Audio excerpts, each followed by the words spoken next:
Welcome to the Women Export Academy Program's fourth session. I am Jessica Gordon, Director of the U.S. Commercial Service Dallas-Fort Worth office, and I'm happy to serve as today's session moderator. Today's program will address working with freight forwarders and customs brokers, warehousing trends, and efficient logistics. Some of you may have had an opportunity to join previous sessions, and for some, today's session may be your first. So thanks so much for joining us. The Women Export Academy program is a collaborative initiative between UPS and the U.S. Commercial Service and further promotes the UPS Women Exporters Program and the U.S. Commercial Service's Global Diversity Export Initiative and Women's Global Trade Empowerment Initiative. I'd like to take some time to highlight and thank our program collaborators. There are a number of organizations that have supported the program, and we are incredibly appreciative for their support. I'd like to thank the Minority Business Development Agency Business Centers in Arizona, Dallas, Houston, Louisiana, and San Antonio, and the Minority Business Development Agency Export Centers in Houston and San Antonio. The Women's Business Enterprise National Council, National Association of Women Business Owners, Women's Business Enterprise Council South, New Mexico International Business Accelerator, Louisiana Association of Business and Industry, Texas Department of Agriculture, Colorado Office of Economic Development and International Trade, and the City of Dallas. Today's program is going to highlight the importance of and differences between freight forwarders and customs brokers in global trade.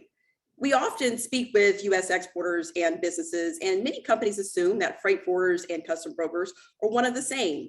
It is true that they both provide value-added services and play an important role in international trade and shipping, but there are some unique differences. Export transactions require the services of both freight forwarders and customs brokers. And some firms can provide both services. So how does one know when to use which? Well, today's program is going to address that question and provide critical information to assist with making well-informed decisions on utilizing the services of both freight forwarders and customs brokers. We have three amazing speakers that I'd like to introduce. And before we get into today's topic, we're going to hear from Kriti Sharma. Kriti Sharma works as the Associate Program Officer for the International Trade Center, the joint agency of the United Nations and World Trade Organization. During her last 3 years at ITC, she's worked with a large number of women entrepreneurs and stakeholders across Africa, Latin America, and Asia to embed results-based management framework and strengthen She Trade Initiative's goal of connecting 3 million women to markets around the world. She holds a master's in international affairs from the Graduate Institute in Geneva and a bachelor's in economics from the University of Delhi, India. Next, we'll hear from Maria Luisa Boyce, Vice President of Global Affairs with UPS.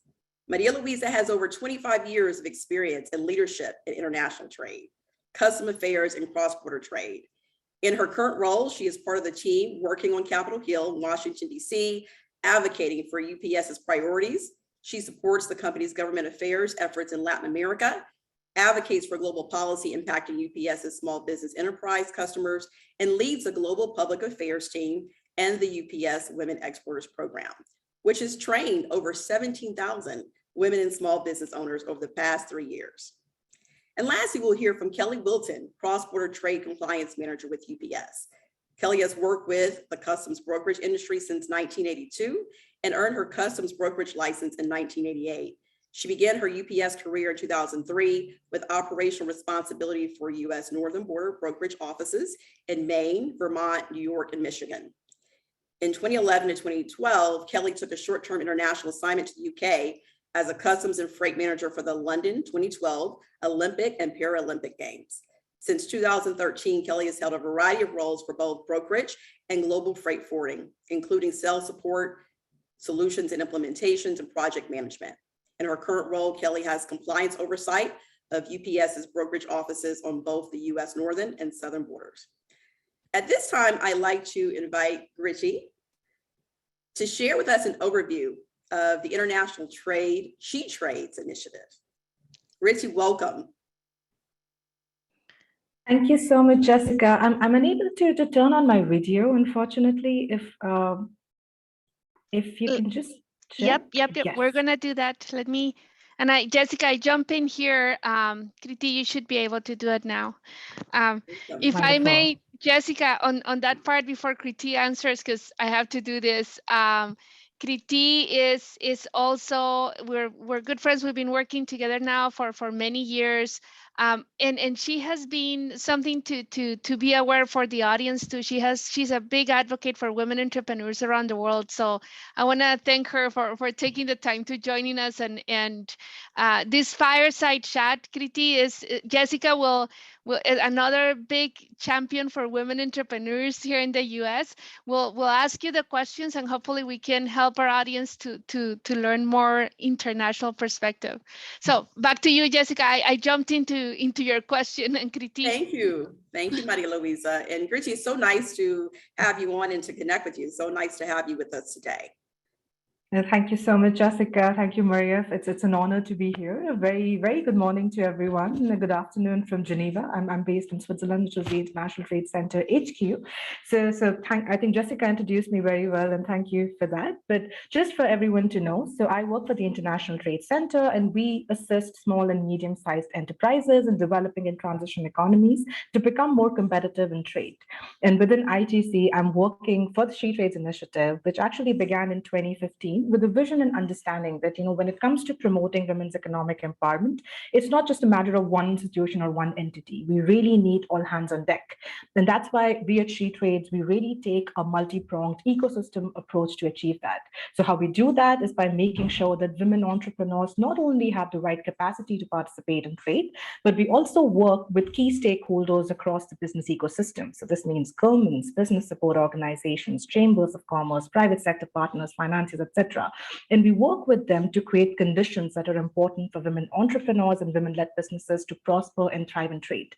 So just an example, we work with government stakeholders, and we have launched this tool called She Trades Outlook, which helps them understand and gain better policies of better trade.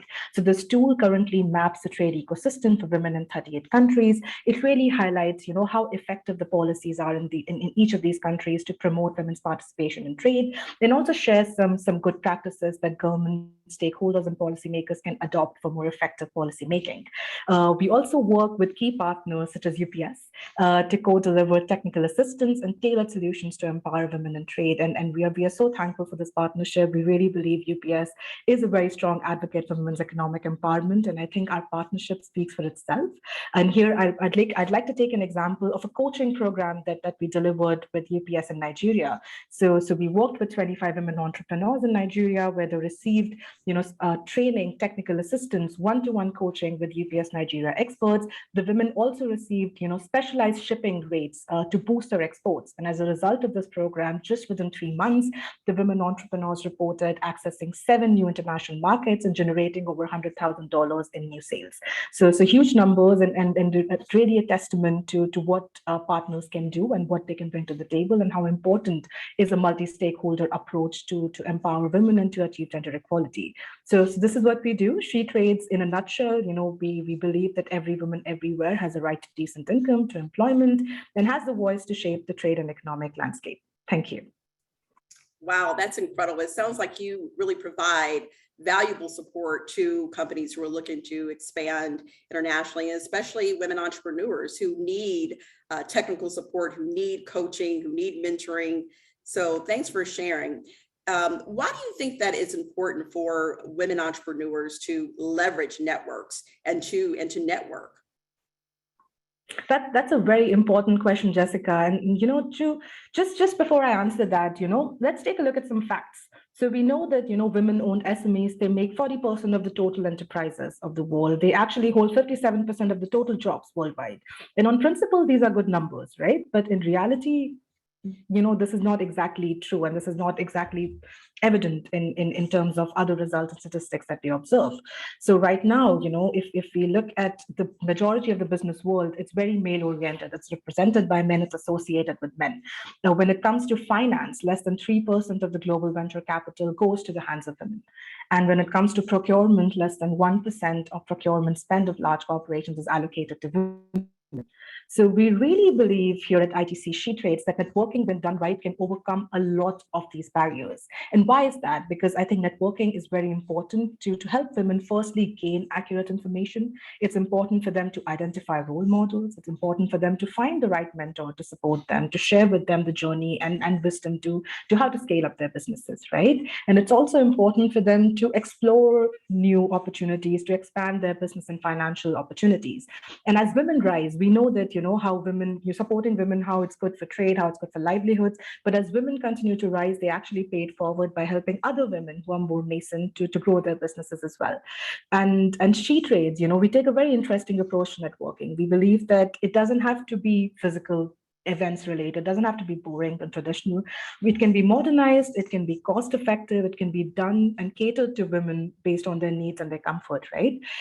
So we actually have an online platform called shetrades.com, which is available as a UN public good in English, French, and Spanish. So I really encourage all the women, all attendees here to really go to this website, really check all the offerings that we have, because this really helps you firstly network. This is a platform where a global community of women entrepreneurs, partners, governments, business support organizations can come together to network with each other. So a woman from Mexico can actually connect with a woman from Vietnam to understand how they can support each other.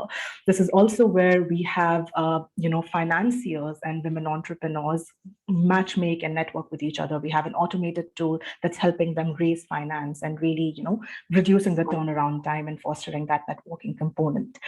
We also, have a lot of market intelligence here in terms of tools that are developed by in-house experts, where women can, find information such as what is the right target market for their groups, what is the current export route, what are the disruptions in supply chain, for instance, what are the right public tenders that are available for their products and services. So very, very important information for women to incorporate in their business planning. And I have to mention that we have a very holistic learning curriculum, a lot of online offerings that range from, say, finance to exports to legal solutions, intellectual property, and of course, a lot of trade, logistics, and export related topics. And a lot of these modules actually have been co-created together with UPS and their experts. So we really, really encourage all of you to go to shetrades.com, take part in these tools, and really, really leverage all of these tools and offerings that are important for you, but also take advantage of all the networking opportunities that we have for you there as well. Thank you. It really sounds like ITC She Trades really offers an extensive network to connect women entrepreneurs around the globe. And I'm looking at the chat here and I see questions coming in from our audience. They are so interested in really getting involved in leveraging ITC She Trades network. So what is that website again that you mentioned? If companies are interested in getting connected and plugged into the resources, what is the website? I'm just putting this in the chat box as well. It's shetrades.com. There we go, shetrades.com. And I can just sense the passion that you have for working with women entrepreneurs and helping them. What have you found to be most fulfilling about working with women entrepreneurs? Thank you, Jessica. That's it is a very fulfilling job, I think, so, because, and I believe the numbers, the research speaks for themselves. But when a woman benefits, she does not benefit alone. The society, the livelihoods they benefit. We work with different women entrepreneurs who are employing women farmers, who are working with women who are traditionally at the bottom of social pyramid. They're giving jobs to more and more women. So really, helping communities, households break the intergenerational cycles of poverty. Really help women think with this fast-oriented, forward-looking approach and really truly empower not just themselves, but whole communities together. And that for me is the most rewarding part of working with women and empowering them to trade. Wow, that's incredible. Thanks so much for sharing with us about the ITC She Trades initiative. And now we're going to get ready to transition to the next portion of our program. Please stay with us, Richie, if you're available, if you can. And so at this time, as we transition, I would like to reintroduce our topic. And so we're going to be talking about something I think that is so important for women entrepreneurs who are starting to export and those who have been exporting for some time, as we get this question very often. And once again, it is, when do I know when I should be working with a customs broker or a freight forwarder? So I think we have some poll questions that we're going to introduce. If you will, we'll start our poll questions and really hoping just to learn how you all are currently exporting and shipping products, and if you work with a freight forwarder or if you work with a custom broker. So if we can we have those polls? Yep, I'm going to start right now the polls. And there it goes. All right, there we go. And our first poll is, I currently use a freight forwarder, a customs broker, both, or neither at this time.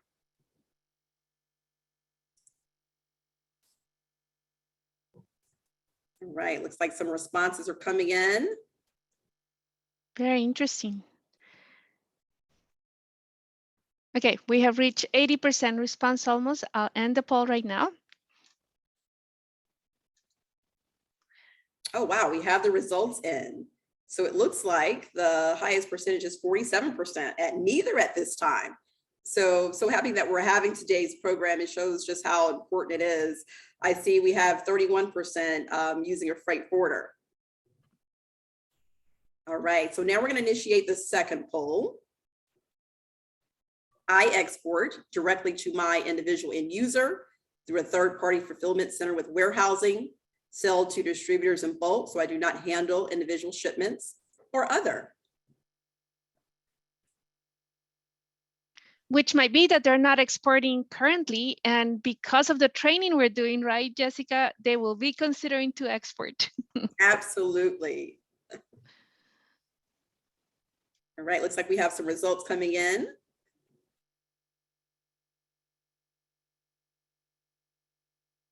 All right, let's look at the results here. So it looks like the majority, 41%, are exporting directly to individual end users. And then at 38%, other. I'm interested to learn about other. And then we have about 16% exporting through a third-party fulfillment center with warehousing. All right, thanks so much for participating in our polls. And so now I'm going to turn it over to my colleagues at UPS. I'm going to turn it over to Kelly Wilton and Maria Luisa Boyce. Thank you so much, Jessica. Really appreciate it. And I'm sorry I jumped into your chat conversation with Kriti, but I love Kriti, has been a great friend, and love the topic, the importance of networking. And as we move to a technical topic, I love seeing Kelly here. And I guess, let me see, we're gonna start sharing the presentation. Kelly, good morning. How are you?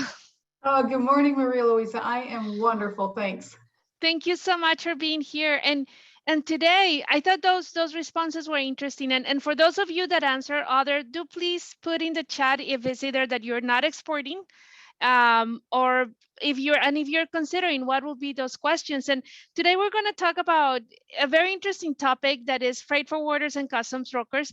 Kelly and I are nerds in this topic, and more Kelly than me, but on that one. But it's a very important topic because it will make a difference on your business, right? And when you're exporting, having the right partners is going to make a difference from you being successful or not. And so this is something that, as you're making the decision, the information we're going to share with you today, please take it into consideration, as it will help you in your road forward.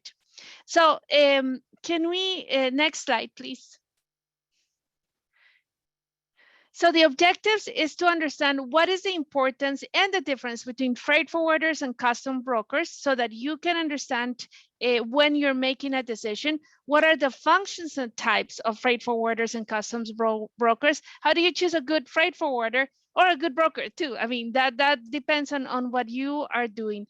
And at the end of the model, we hope that you have the information so that you can make the best decision. Next slide, please. So let's do a case study, right? We have Emma. Let me introduce you to Emma. And Emma is an entrepreneur that has an export opportunity in Europe and the United States. And she sells handmade scarves, I think it is, in her shop.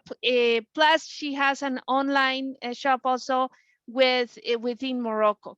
And Emma would like to expand her business, and with the help of some friends and family, She wants to reach out to Europe and she wants to reach out to the USA. She knows very well her market in Morocco, but she doesn't know how to export internationally. And I know we're here in the US, I'm giving you an example because this can be any woman around the globe that wants to export. And after some research, she found out information about freight forwarders and customs brokers. And she knows that both entities can help her business streamline their export process.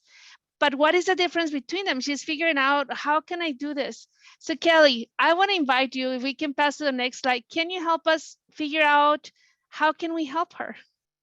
Oh, certainly. So I need to preface this with, I have been a customs broker since 1982. So I know a lot about customs brokerage. And during different parts of my career, I've been a freight forwarder. So I think I'm the right person to help to share some insights as to the roles of each. So let's jump right into the next slide.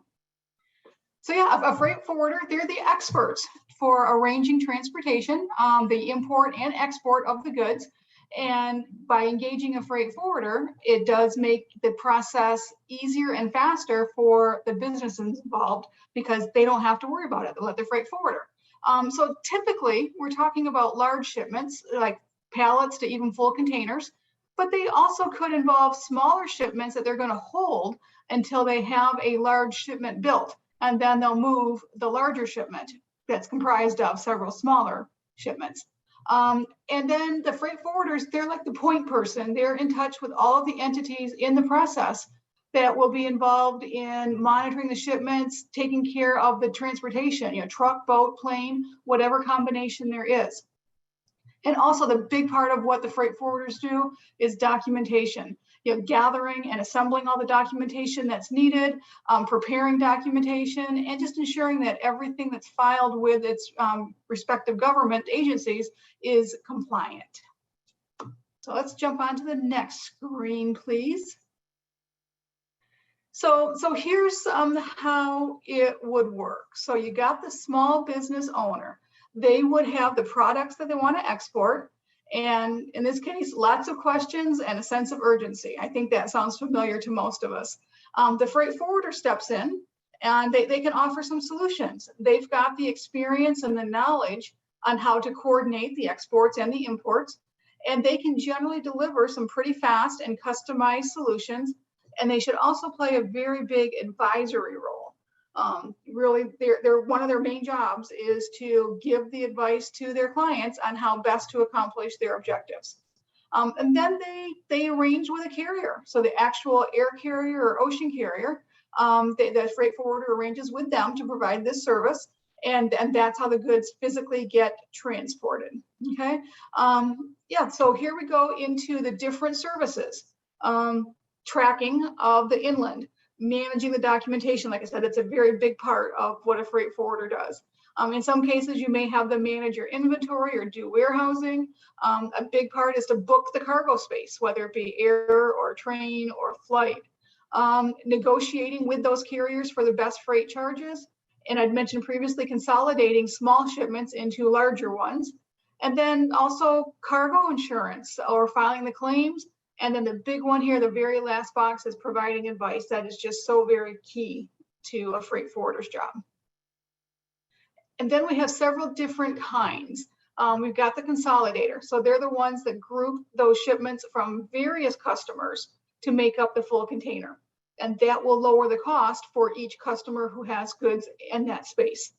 Then we have the multimodal. So that's where they can subcontract out the logistics. Where the exporter can outsource or subcontract to the single provider, and that freight forwarder then is responsible for the entire process, the pickup, warehousing, insurance, customs clearance. So the multimodal, they cover everything.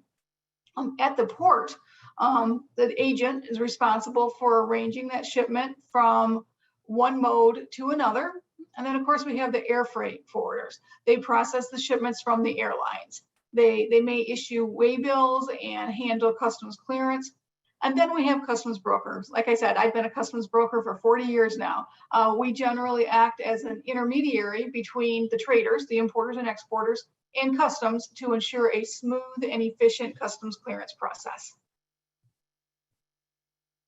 And here we jump into another graphic here of the 6 stages. So you've got to get the goods from its source to the freight forwarder's warehouse, or the dock or the airport. Then you have to do an export customs clearance in most countries. So there's requirements and documentation filing or data filing that's required to export the goods. Then they unload the cargo, inspect it, validate that it's all matches up to the booking documents.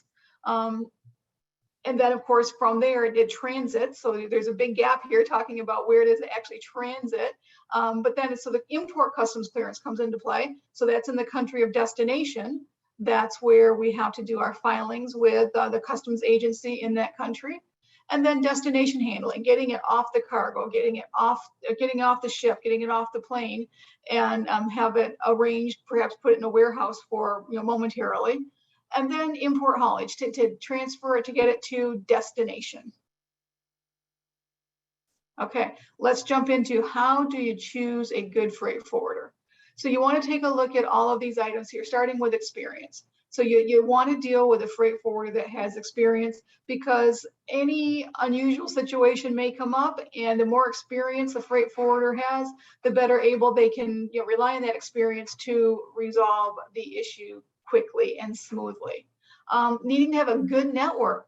So I'd said the freight forwarder arranges with the carrier and books space for you. So they need to have good relationship with their carrier partners and have the ability to come up with the best rates for you. And so this gives an example here. If you're exporting to Germany, make sure that the freight forwarder that you hire, here in the US, does have a good partner, either their own business or a relationship with another company in Germany, to ensure they can handle end-to-end. Offered services, make sure that, whatever services you need, the freight forwarder can handle it. And then good references. That's something that's key in almost any service industry out there. You want to make sure your provider has other clients that speak highly of them, and you should check references. And then good customer service. That is so essential, especially if you're working with a freight forwarder for the first time. You really don't know what you're doing in regards to transportation of goods. You want to have a freight forwarder partner who's going to help you through the process and help to educate you on what the needs and requirements are. Okay, and this is the advantages. So, you may try to export without a freight forwarder, but there really are some good advantages of working with them. So they've got the experience, whereas, your experience is in your field. It's not, your experience is not in exporting. A freight forwarder's got good connections, so they can, again, secure the best price, best speed. They can advise you about issues and paperwork, and they know the laws and the rules and the regulations, and they will help to ensure that you are fully compliant. And then some freight forwarders can guarantee the product's going to arrive on time. Not all will guarantee it in all cases, but when you're working with a freight forwarder, if you need that guarantee, you can negotiate that into the terms of your contract. But here's the bottom line. You need to focus on what your job is, right? What your main activities are, what the product is that you manufacture or sell. And you don't have time to worry about the exporting process. So work with a good experienced freight forwarder for that. And let's jump into customs brokers now. So customs brokers are licensed. So the heading here is a licensed customs broker will help the importers and exporters to meet the federal requirements. So a customs broker is an individual, a partnership, or an association that is licensed and regulated by the government of the country, generally country of destination. But to ensure that they can meet all the federal requirements for the shipment. They're an intermediary between the importer and the customs authority in the country of import. We are the ones, customs brokers, are responsible to ensure that you, the importer or exporter, complies with all the trade laws and regulations. So we need to ensure we educate you, communicate with you about the requirements are.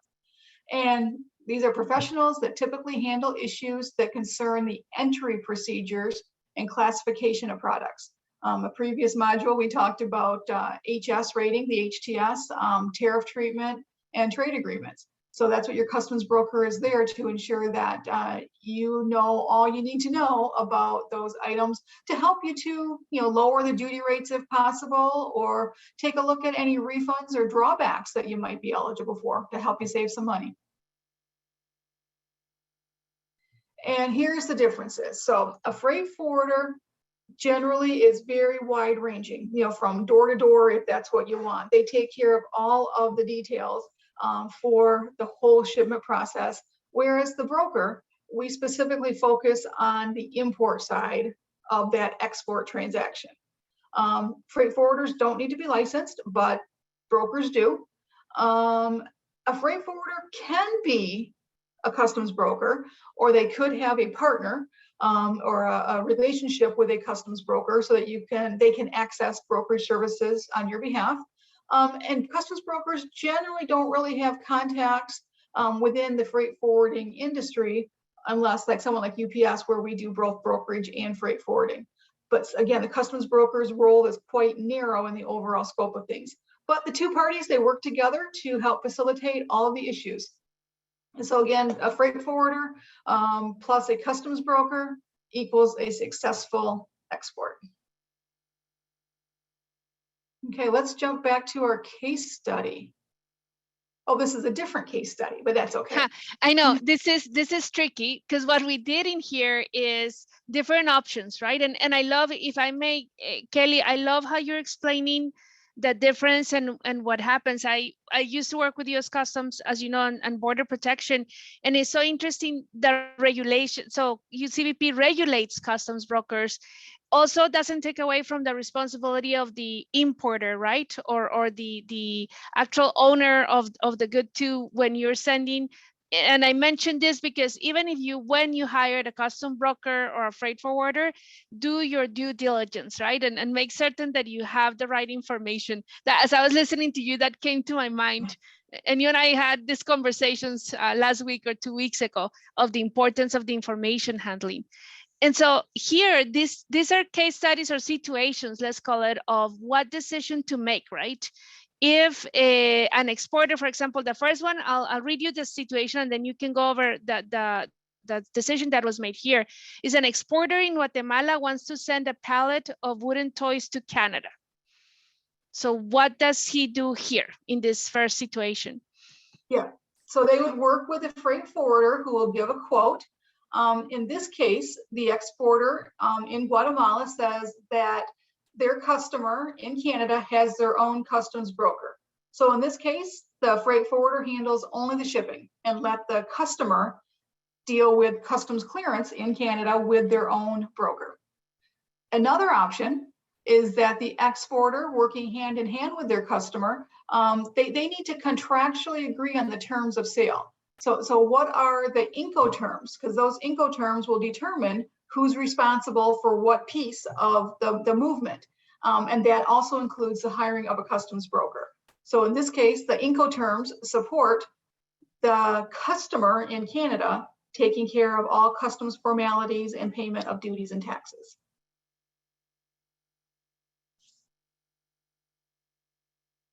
You know, one question here, yeah, I don't know if you read it, that what if they're going to the free trade zone, but we will answer that later, right? What happens when you work with a free trade zone? That'll be a different case study. We'll get to that one, but thank you for the question. We're reading that question. We'll go later because there is some nuances on that situation. So here's the second situation, which is an exporter that is in Guatemala, wants to send the same pallet of toys, but he doesn't know anybody. What does he do? Yeah, in this case, their customer in Canada, they don't have their own customs broker. So what are the options? So in this case, they can arrange for their freight forwarder to take care of not only the shipping, but also to arrange that customs clearance with a broker. So that freight forwarder may have a customs broker on staff. They may hire it out to a third party, but the freight forwarder on behalf of the exporter in Guatemala is going to arrange for all of the customs clearance into Canada. So in this case, the exporter, so the business owner, they work with the freight forwarder and that freight forwarder partners up with the Canadian customs broker. Mm-hmm. So, and we'll talk, and maybe while we move to the third case, Kelly, something that we're always thinking to from your experience, because you deal more with this, is what is the most seamless process for the customer, right? Because sometimes it might be, the price might be different, but the experience might be another, right? And how do you work that seamless approach to exporting of the good moving as seamless as possible? And maybe let's move to the next case on that part, please. The next slide. Oh, those were the two. Oh, wait, no. So maybe, so going back in this one is, do I deal with one person and they're gonna take care of everything, or do I deal with different parts, right? And here's the comparison between the two situations. Right. So in situation one, the Emma, from our case study from Morocco, she's going to work with the experts. She's going to hire a freight forwarder to move the goods. But in situation two, she wants to do it all by herself. So this just gives an overview of what she may experience in both of those scenarios. So by the very first contacts with a freight forwarder, they're going to show Emma the basic steps of exporting. They're going to make sure she's aware of what the approximate time it will be to transit. They'll talk about cost and services, and they're going to try to help her to make her process as satisfying as possible. She then has a meeting with those experts. They've worked with several different companies during the years, so they know what they're doing, right? They're experienced. They can clearly explain to her very quickly what the political, economic, social, and cultural advantages and disadvantages would be for exporting, in her case, to Europe and North America.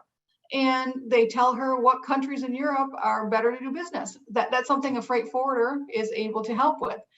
But when she decides to do it on her own, she's not very sure about what steps to take.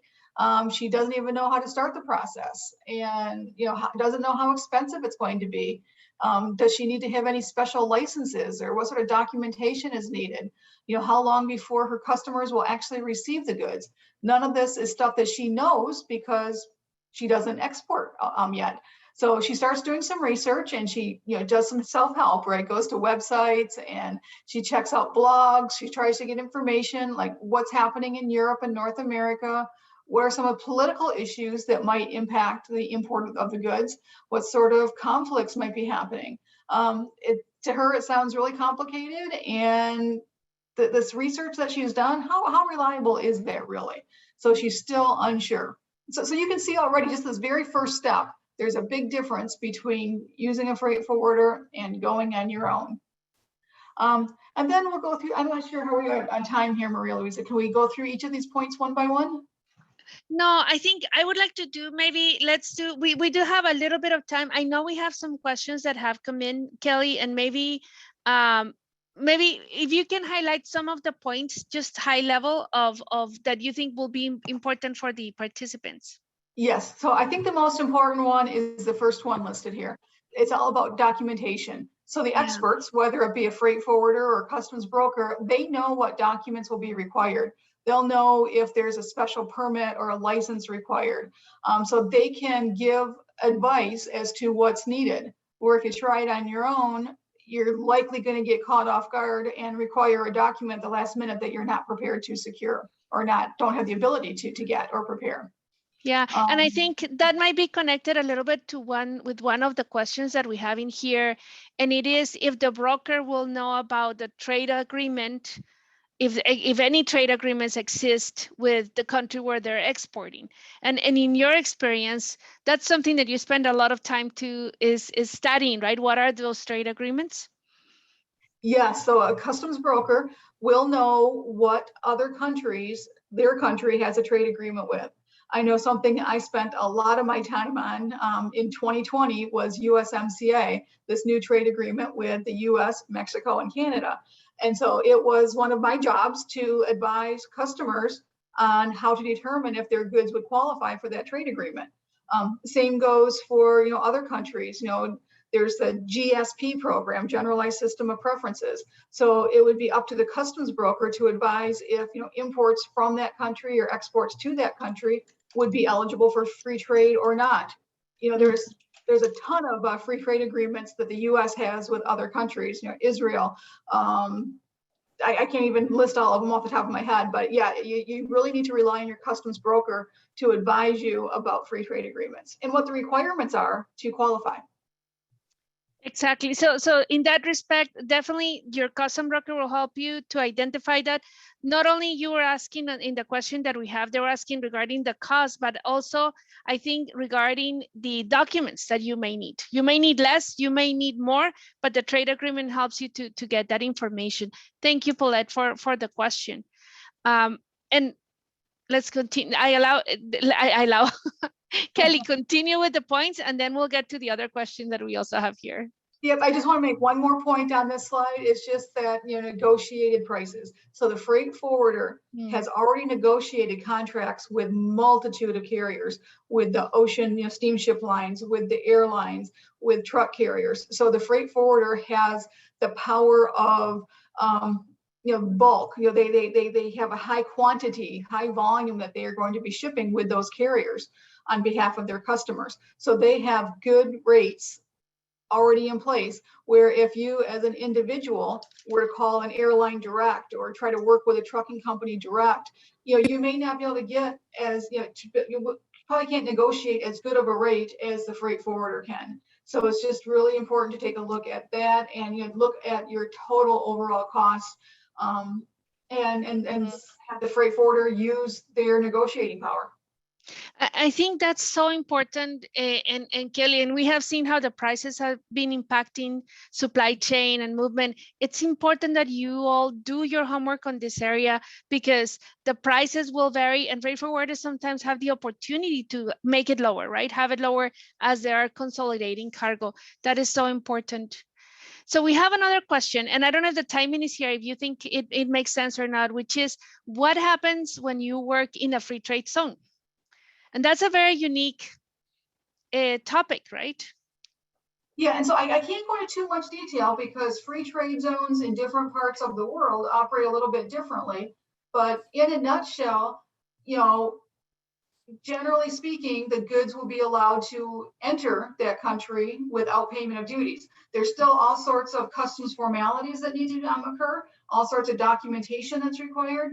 And you need to ensure that that free trade zone, you know, what the rules and regulations are in that country, to determine, you know, are the goods only allowed in there temporarily that must be exported, or can you withdraw them from that zone and admit them into the commerce of that country? So, you know, that's a very, I guess it's a simple question with a very nuanced take of it, you know? No, I agree. And if you're bringing goods here in the US into free trade zones, there's also a nuance if what you're bringing are raw materials and you're converting in the free trade zone into another good, and then you're going to export.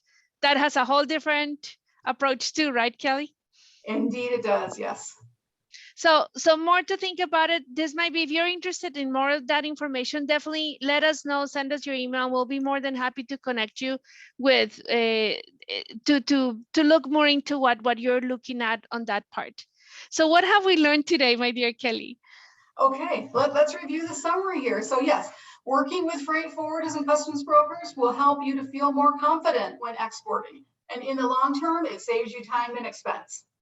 And working without experts' help could result in errors, since it's not your primary activity and likely you're just not familiar with the requirements. And then using freight forwarders and customs brokers lets you focus on your primary business activities and let the experts in transportation take care of the tasks that they are expert with. Mm-hmm. I love it. So thank you so much. We'll make a note of the email. Thank you so much that you're sending us. So if we move to the next slide, please, Marlon. So we have a quiz. We're going to do a quick quiz because I want to see if the audience was paying attention to this one, and you're going to respond on the chat room. And so the question is, okay, Kelly, you don't need to answer this one, right? What is a freight forwarder? And if you put in the chat A, B, or C, is a freight forwarder an insurance company, a company that arranges importing and exporting goods to small and large businesses, or a company that provides logistics services only to large enterprises? What do you think, Kelly? Were people paying attention?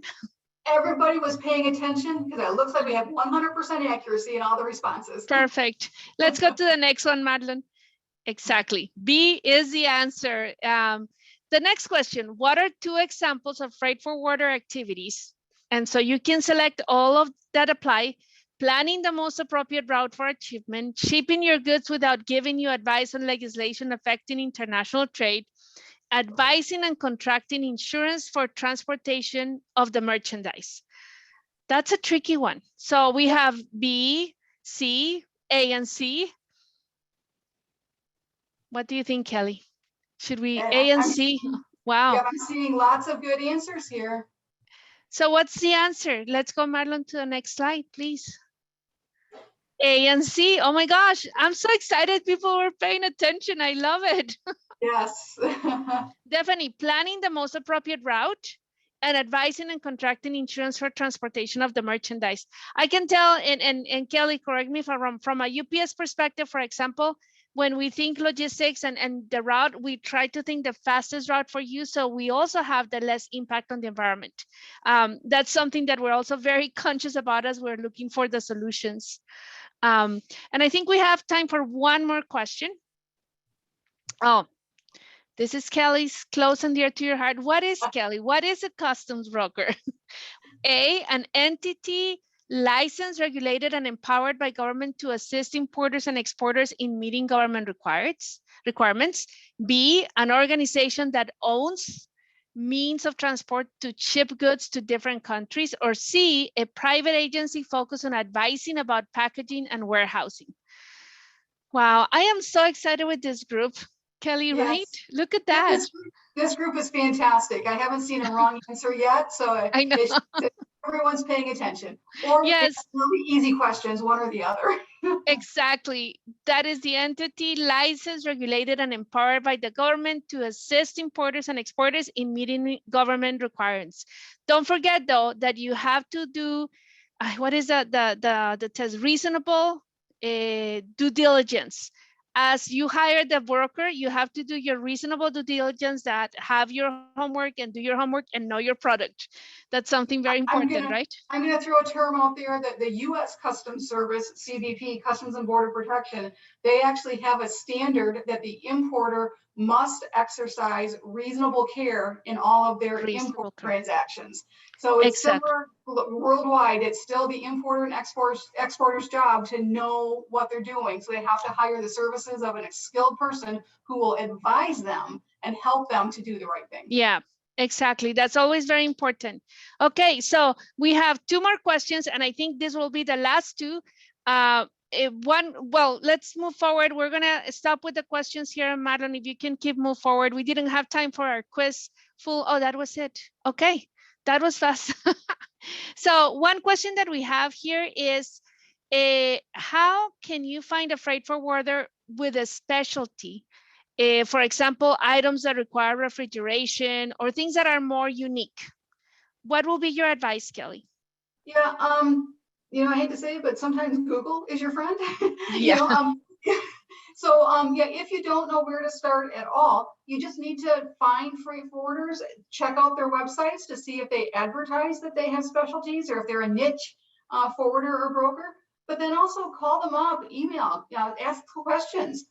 You don't want to move forward until you're 100% confident that yes, they can handle the specialized services that you need. And here, I think I'm going to channel Jessica too, and my colleagues from the government agencies. They also can help you to verify if the person, for example, you're talking with someone in another country, make certain that the embassy and the resources that you have overseas can also help you confirm if it is a true company, right? We had in the past 2 models, you have to verify the business is real, etc. And to Kelly's point, feel comfortable with the questions that you're asking and what they're telling you. And so, okay, so we have one last question from Michelle. Does UPS have a weight or dollar limit to providing freight forwarder or custom brokerage services? So not knowing more information, and we never try to talk about prices when we're here, but definitely we can follow up with you, Michelle, right? And give you in principle, no, but there are some exceptions, right, Kelly, depending on certain things, where you're going and the type of good that you're exporting. Exactly. So we'll get back to you, Michelle, on that. Send us your email, please, so we can connect with you. Okay, so with that, I'm gonna invite Jessica back. Kelly, thank you so much. This was very useful. Really appreciate the knowledge and making this topic. Hopefully we made it. People were awake, paying attention, right? Because it's a topic that Kelly and I know can take a lot out of people. But thank you, Kelly. Thank you for your time and wisdom. Okay, thank you. Thank you so much, Maria Luisa and Kelly. Wow, that was an interactive session. And I'm sure participants learned a great deal. So I hope that the program has been very informative and helpful for you all to really decide when may be most appropriate to use a custom broker or freight forwarder, or the services of both, especially as it relates to your international shipments. I certainly feel more empowered to support companies in this area. So thanks for the informative presentations. I think we also have some additional resources that we like to share. So I know for many of you all, you probably wonder, wow, I've heard all of these great resources. Where do I learn more? Well, on the screen here, you see the UPS website, where you can go and learn more about shipping discounts and mentoring and some of the resources that UPS offers. And I love to mention here in that one, Jessica, I'm sorry, there's from Acción Opportunity Fund. We also help through NGOs and our partners support businesses and women entrepreneurs if you require microloans or access to finance training. We also have other partners, so definitely visit those links, and we'll be sending them to you. Sorry, Jessica, I keep doing this to you today. Thank you. No, so many great resources. We want to make sure that everyone has access to these resources. So thanks for sharing. And just want to also say this is our 4th session. Wow, I can't believe we're already at our 4th session. We have one more. So please do consider attending our next session on the customer experience, which is going to take place next Thursday at 10 a.m. Central. And we're going to be talking about strategies to retain customers and make them loyal clients, as well as tools during the retention process. And so please make plans to attend. And wow, we just thank you so much. Thanks again to Kriti for joining us today with International Trade Center, She Trades, and to, of course, you, Maria Luisa, and to Kelly. And so at this time, we're going to conclude today's program. Thank you so much for joining, and we look forward to seeing you next Thursday. Thank you. Have a great rest of the week.